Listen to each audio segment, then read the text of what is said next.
आयशा हमारे साथ जुड़ गई हैं। आयशा, इस पूरे विवाद के पीछे का कारण क्या है?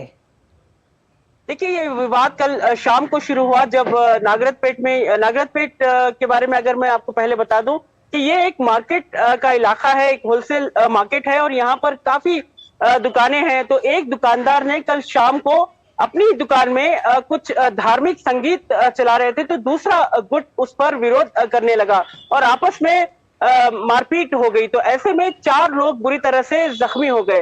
तो ये आरोप लगाया जा रहा था कि जब ये दुकानदार अपनी दुकान में धार्मिक संगीत चला रहा था, सुन रहा था, तो जो दूसरे गुट के समुदाय के लोग हैं, जो मुस्लिम समुदाय के लोग हैं, उन्होंने आकर उस पर हमला कर दिया और उसको ये संगीत बंद करने के लिए कहा। तो उसी वक्त इस इलाके में काफी तनाव बन गया और 4 लोगों को पुलिस ने एक प्रिवेंटिव कस्टडी में लिया था। लेकिन बाद में जब ये पता चला कि यहाँ पर इस तरह से दुकानदारों पर किसी तरह का धार्मिक संगीत, यानी हिंदू दुकानदार ये आरोप लगा रहे हैं कि उन पर कोई धार्मिक संगीत चलाने का कोई हक नहीं बनता, ये कहते हुए कुछ गुट के लोग, मुस्लिम समुदाय के लोग उन पर हमला करते रहे हैं। तो उसके बाद बीजेपी ने इस मुद्दे को उठाया और पूछा कि आखिरकार इसके पीछे वजह क्या है, क्यों ये दुकानदार अपने पसंद का संगीत नहीं सुन सकते, अपने धर्म का संगीत नहीं सुन सकते। तो ऐसे में स्थिति बहुत गंभीर हो गई और अब सुबह जब बीजेपी के कार्यकर्ता यहाँ पर इस घटना का प्रोटेस्ट करने के लिए, इस घटना का विरोध करने के लिए यहाँ पहुंचे और हनुमान चालीसा के जरिए यहाँ पर प्रोटेस्ट करने जुट गए, तो इसमें केंद्रीय मंत्री शोभा करंदलाजे भी यहाँ पर पहुंची क्योंकि वहां पर उन्हें विरोध प्रदर्शन करने नहीं दिया जा रहा था और हनुमान चालीसा का जो गायन है वो करने नहीं दिया जा रहा था। ऐसे में विरोध बढ़ गया और ज्यादा से ज्यादा लोग इस विरोध प्रदर्शन में जुट गए। हालांकि पहले ये घटना छोटी थी, लेकिन जैसे जैसे सरकार और पुलिस इस मामले को दबाने की कोशिश करती रही और लगातार पुलिस ये कहती रही कि यहाँ पर हनुमान चालीसा की कोई इजाजत नहीं है, तो ऐसे में भीड़ यहाँ पर ज्यादा जुट गई। और आयशा आप हमारे साथ बने रहिएगा क्योंकि हमारे साथ मालविका अविनाश, उपाध्यक्ष बीजेपी कर्नाटक भी जुड़ गई हैं। मालविका जी, ये विवाद जो हुआ है कल नागरपेट इलाके में, मात्र एक दुकान में हनुमान चालीसा क्योंकि उस दुकान वाले ने चलाया और उसको लेकर विरोध प्रदर्शन हुआ है। अभी तक भारतीय जनता पार्टी आज एक बार फिर एक तरह से दुकानदारों की आवाज को मजबूत करने के लिए वहां तमाम नेता पहुंचे हैं। आपके नेताओं को गिरफ्तार भी किया गया है। क्या कहना है प्रशासन का और क्या आगे आप लोग अब करने जा रहे हैं?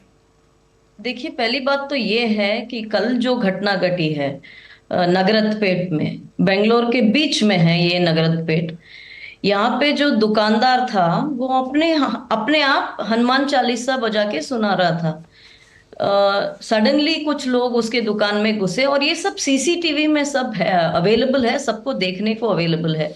कुछ जो अल्पसंख्यक हैं वो घुसते हैं उसके दुकान में और उसको पीटने लगते हैं। जब वो कहता है या पूछता है कि क्यों पीट रहे हैं, तब और ज्यादा पिटाई होती है और एक आदमी की 3-4 लोगों से। तो इसके विरुद्ध में आज जो हनुमान भक्त हैं बेंगलोर के, वो सब जमा हुए हैं उसी नगरतपेट में, उसी दुकान के सामने, कि क्यों हमें इजाजत नहीं है हनुमान चालीसा भजने की। और ये बहुत शांति युक्त एक विरोध का प्रदर्शन था। इसमें कोई गुंजाइश नहीं थी कि पुलिस इस तरीके से घुस जाए और सबको गिरफ्तार कर ले। इसका कोई कारण भी नहीं था। ये बात बिल्कुल स्पष्ट होता है इससे कि जो कांग्रेस की सरकार है कर्नाटका में, वो जो अल्पसंख्यकों की जो तुष्टीकरण की राजनीति करती है, वो पूरी तरह से लगी है उस तुष्टीकरण की राजनीति में। और जो इस बीच 3-4 महीनों में जो घटनाएं घटी हैं, जो एंटी हिंदू जो नीति है इस सरकार की, इसके विरुद्ध में हम अभी आवाज उठा रहे हैं। मालविका जी, क्या प्रशासन ने कभी इस तरह से कहा है कि दुकानदारों को हिंदू या मुसलमान या किसी भी तरह का भक्ति गीत नहीं बजाना है? क्या इस तरह की कभी कोई हिदायत थी? आपसे पहले जानते हैं, फिर आयशा से भी इस पर बात करेंगे कि आखिर इस विवाद के बढ़ने का कारण क्या दिखता है। रितु वर्मा जी, इट्स अ फ्री कंट्री।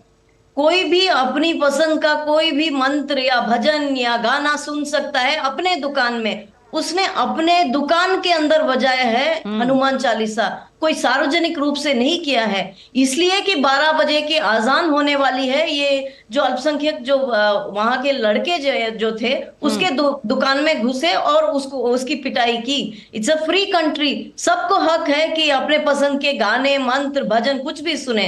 इसमें दखलंदाजी करने वाला कौन होता है? और सरकार को बिल्कुल इसमें दखलंदाजी नहीं करनी चाहिए थी। और इस तरह से हिंदुओं के प्रति जो प्रहार चल रहा है कर्नाटका में, ये बिल्कुल शोभा नहीं देता इस सरकार को। मालविका जी, आप इस समय विपक्ष में मौजूद है कर्नाटक में। अभी तक क्या आपने सरकार से इस पूरे मामले को लेकर आपकी क्या पहल रही है? क्या सरकार का क्या कहना है इस पूरे वाकया पे? क्योंकि ये कल रात का है और जिस तरह से हम देख रहे हैं पूरे इलाके में जो एक तरह से संवेदनशीलता दिखाई दे रही है, साथ ही साथ धारा 144 लागू कर दी गई है, जो बताती है कि अब ये इलाका किसी भी घटना के लिए कितना वनरेबल दिखाई दे रहा है। ये देखिए, पूरी तरह से ये जो प्रशासन है उन्हीं की गलती है और छूट तो उन्हीं से हुई है। 3-4 महीने पहले जब हम सब राम मंदिर के काम में लगे थे, उस टाइम में प्रशांत पुजारी जो 30 साल पहले जिन्होंने कर सेवक बन के कुछ काम किया था, उनको अरेस्ट करके लेके गई है सरकार। तो ऐसे लगातार जो तुष्टीकरण की राजनीति जो अपना रही है ये प्रशासन, इसका एक पहलू ये भी है जो आज घटना घटी है, इसका पूरा जिम्मेदार भी पूरी जिम्मेदारी इसी सरकार को लेनी चाहिए और उनकी वजह से ये सब हो रहा है। अगर वोट की जो राजनीति उनको करनी है तो हम भी इसका विरोध सख्त रूप से करेंगे, क्योंकि हम हिंदू हैं और हमारा हक है कि हम शांति के रूप से हम यहाँ बने रहें और अपने पसंद का गाना या भक्ति गीत सुनते रहें। इसमें दखलंदाजी करने वाला सिद्धरामैया कौन होता है? और एक और बात मुझे बहुत स्पष्ट रूप से लोगों से कहना है कि जो कर्नाटका में जो कानून का जो डर था अल्पसंख्यकों के बीच, वो पूरा निकल गया है। आप रामेश्वरम कैफे का भी वो वाकया देख लीजिए, पूरी तरह से डर निकल गया है। ये भी एक सबूत है जो आज कुछ चल रहा है। आयशा, जिस तरह से मालविका कह रही हैं, बिगड़ती कानून व्यवस्था और एक तरह से हिंदुओं के जो तमाम हित हैं उन पर कब्जा करने की जो एक कोशिश कल हुई है, क्योंकि जिस तरह से मालविका कह रही है, एक दुकानदार अपने निजी कैपेसिटी में उस हनुमान चालीसा को बजा रहा था, 12 बजे की अजान की वजह से वहां पर मुसलमान एक तरह से उसके आसपास के दुकानदारों ने हमला किया है। तो इसको अब प्रशासन किस तरह से देख रहा है? सरकार का सिद्धरामैया सरकार का इस पूरे वाकये पर क्या कहना क्या है आखिर?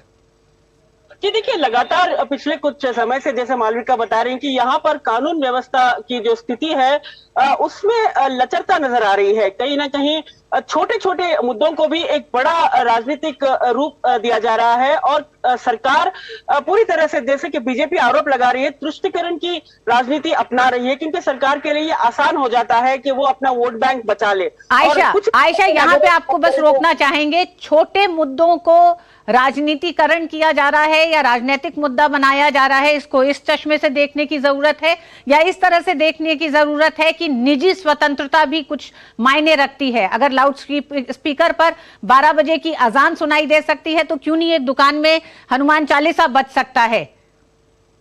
जी हाँ, बिल्कुल। यहाँ पर जैसे मालविका ने भी बताया, स्वतंत्र देश है, हर कोई अपने अपने तरीके से अपनी पसंद का धर्म, अपनी पसंद का संगीत सुन सकता है। और जैसे कि कल ये मामला हुआ, कल ये बात हुई नागरपेट में, उसके बाद ही जो मामले को चाहती तो सरकार इसे आसानी से निपट सकती थी, लेकिन सरकार ने अचानक कहा कि आपको यहाँ पर हनुमान चालीसा का आयोजन करने की इजाजत नहीं है, यहाँ पर विरोध प्रदर्शन करने की इजाजत नहीं है। तो ऐसे में जाहिर सी बात है हर कोई अपना हक जताने के लिए इस तरह का विरोध प्रदर्शन जरूर करने के लिए आगे बढ़ेगा। और मैं आपको बता रही थी कि ये जो घटना हुई है, पिछले कुछ समय पहले हमने देखा मंडिया में भी जो हनुमान का जो झंडा था उसे भी हटाया गया, उसको लेकर काफी हंगामा हुआ। सरकार यहाँ पर भी लगातार ये कोशिश करती रही कि यहाँ पर ये जो भगवा झंडा है उसे हटाया जाए और तिरंगा लगाने पर जोर देती रही।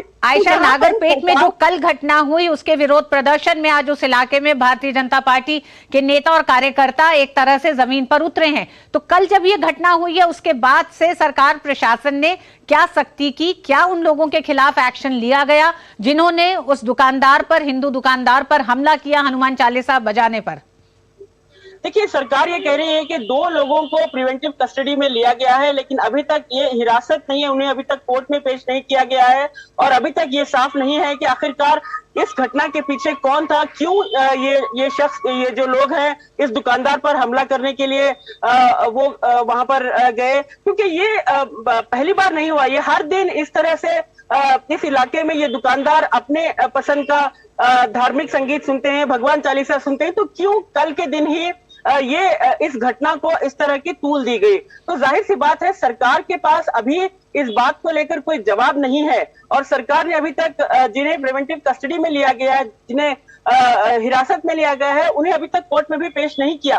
तो ऐसे में सरकार के पास इन बातों का जवाब नहीं है कि आखिरकार ये घटना जो आपस में 2 दुकानदारों के बीच में हुई थी, इसको सरकार ने एक बड़ा राजनीतिक रंग दे दिया और ये कह दिया कि यहाँ पर हनुमान चालीसा का आयोजन नहीं किया जा सकता और लगातार यहाँ पर देखते देखते सेक्शन 144 लागू कर दिया। इसकी जरूरत बिल्कुल नहीं थी, क्योंकि यहाँ पर लोग शांतिपूर्ण तरीके से हनुमान चालीसा के लिए जमा हुए थे और इस दुकानदार के समर्थन में आए थे। जाहिर सी बात है, जब इस दुकानदार की पिटाई हुई तो जाहिर है उसको एक मोटिवेट करने के लिए, उसका मनोबल बढ़ाने के लिए और आसपास के जो दुकानदार हैं उन्हें सपोर्ट करने के लोग यहाँ पर हनुमान चालीसा का आयोजन करने के लिए पहुंचे थे।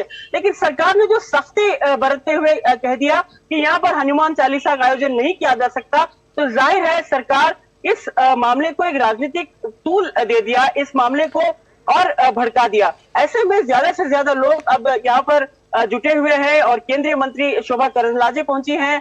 बैंगलोर साउथ के मालविका जी, आपके 2 नेता इस समय हिरासत में लिए जा चुके हैं, तमाम कार्यकर्ता वहां पर मौजूद हैं। बीजेपी इसमें आगे किस तरह से बढ़ने जा रही है, बहुत संक्षेप में?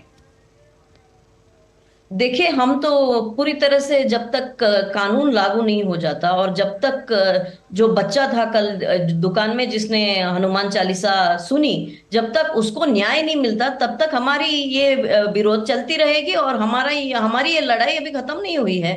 सेक्शन 144 लगाने से ये कोई खत्म नहीं हो जाती। सख्त रूप से जो उनके खिलाफ जो एक्शन लेना था वो नहीं लिया सरकार ने, उल्टा हमारे को गिरफ्तार कर रही है। ये जब तक ये चलेगा, जब तक ये धारणा है जो कांग्रेस सरकार की, ये एंटी हिंदू नीति है, तब तक हमारा तो ये चलता रहेगा, हमारी लड़ाई तो चलती रहेगी। जी हाँ, बिल्कुल। एक बड़ा सवाल है कि भारत के किसी हिस्से में क्या अब कोई हिंदू या यूं कहें कि कोई हनुमान चालीसा भी अपने घर में या अपनी दुकान में नहीं सुन सकेगा और उसका विरोध करने के लिए लोग उसके घर या दुकान में घुस जाएंगे। तो ये बड़ी घटना है जिस पर अभी तक कर्नाटक सरकार का कोई साफ स्पष्ट स्टैंड सामने नहीं आया है और इसी तरह से वहां पर नागरपेट में भारतीय जनता पार्टी इस पूरे प्रकरण का विरोध कर रहे हैं। एक तरह से उस दुकानदार के समर्थन में उतरे हैं, जिसमें 2 केंद्रीय मंत्रियों को गिरफ्तार भी किया जा चुका है। बहुत बहुत धन्यवाद आयशा, आपका भी, मालविका आपका भी, हमारे साथ इस पूरे मसले पर जुड़ने के लिए।